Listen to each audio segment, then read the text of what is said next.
Now hold on tight as you soar high over the Celtic coast on Finnegan's Flyer.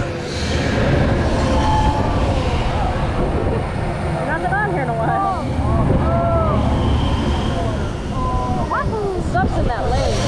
No,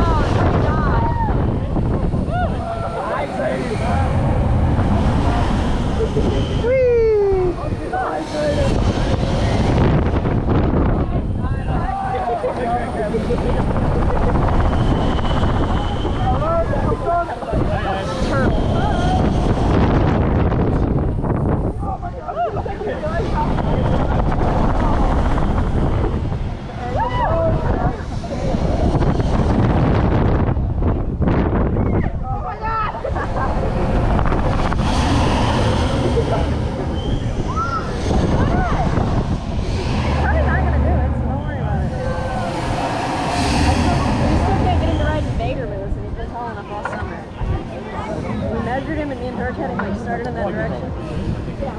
How was that one? Me and George had him like going in that direction. You had your eyes and then he got like under it and was making noise and he's like, is this a wood lot? And I'm like, yeah. He's like, no, it's too hard. Welcome back. But now he's like, Please remain seated until the ride has come to a complete stop.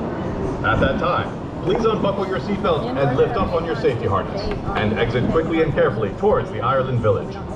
Please gather any items you may have placed in the designated bins. Thank you for riding Finnegan's Flyer.